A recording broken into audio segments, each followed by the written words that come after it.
Top quality और consistent performance के लिए सिर्फ सिल्वर पंप नाम याद रखना। ಇದು ಚಿಕ್ಕಮಗಳೂರು ಜಿಲ್ಲೆಯಲ್ಲಿ ಮಳೆಯಿಂದ ಅವಾಂತರವೇ ಆಗಿದೆ. ತಡರಾತ್ರಿ ಸುರಿದಂತ ಮಳೆಗೆ ಮನೆಯ ಗೋಡೆಯೇ ಕುಸಿದು ಬಿದ್ದಿದೆ. ಕೊಪ್ಪ ತಾಲೂಕಿನ ಹೊಸೂರು ಗ್ರಾಮದಲ್ಲಿ ಒಂದು ಘಟನೆ ನಡೆದಿದೆ. ಮನೆ ಗೋಡೆ ಕುಸಿದು ಗಿಡ್ಡಪ್ಪ ಕುಟುಂಬ ಕಂಗಾಲಾಗಿದೆ. ಮನೆಯಲ್ಲಿದ್ದಂತಹ ವಸ್ತುಗಳೆಲ್ಲವೂ ಕೂಡ ದವಸ ಧಾನ್ಯ ಸರ್ವನಾಶವಾಗಿ ಹೋಗಿದೆ. ಇದ್ದಂತಹ ಒಂದು ಸೂರನ್ನ ಕಳೆದುಕೊಂಡಂತಹ ಕುಟುಂಬ ಈಗ ಕಣ್ಣೀರಿಡುತ್ತಿದೆ.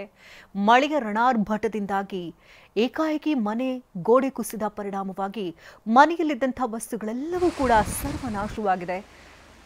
ದವಸ ಧಾನ್ಯ ತಿನ್ನುವುದಕ್ಕೂ ಕೂಡ ಅನ್ನ ಇಲ್ಲದಂತಹ ಪರಿಸ್ಥಿತಿಯಲ್ಲಿ ನಿರ್ಮಾಣ ಆಗೋಗಿದೆ. ಮಳೆ ನಿರಂತರವಾಗಿ ಸುರಿತಾ ಇರುವುದರಿಂದಾಗಿ ಹಳೆ ಮನೆ ಬೇರೆ ಇದ್ದಂತಹ ಒಂದು ಸೂರು ಕೂಡ ಕಳೆದುಕೊಂಡಿದೆ ಕುಟುಂಬ. ಅದೃಷ್ಟವಶಾತ್ ಮನೆಯಲ್ಲಿದ್ದಂತಹ ಯಾರಿಗೂ ಕೂಡ ಏನು ತೊಂದರೆಗಳಾಗಿಲ್ಲ. ರಾತ್ರಿ ಪೂರ್ತಿ ಮಳೆ ಸುರಿದಿದ್ದರಿಂದಾಗಿ ರಾತ್ರಿ ಪೂರ ಜಾಗರಣೆ ಮಾಡಬೇಕಾದಂತಹ ಪರಿಸ್ಥಿತಿ. ಚಿಕ್ಕಮಗಳೂರು ಭಾಗದಲ್ಲಿ ಮಳೆಗೆ ಕುಸಿತಾ ಇರುವಂತಹ ಬೆಟ್ಟ ಸಾಲ್ಮರ ಬಳಿ ರಾಷ್ಟ್ರೀಯ ಹೆದ್ದಾರಿ 169ರಲ್ಲಿ ಭೂಕುಸಿತವಾಗಿದೆ. ಚಿಕ್ಕಮಗಳೂರು ಜಿಲ್ಲೆಯ ಶೃಂಗೇರಿ ತಾಲೂಕಿನ ಸಲ್ಮಾರದಲ್ಲಿ ನಡೆದಿರುವಂತಹ ಘಟನೆ ಇದು. ಆತಂಕದಲ್ಲೇ ಸಂಚಾರ ಮಾಡ್ತಾ ಇದ್ದಾರೆ ವಾಹನ ಸವಾರರು.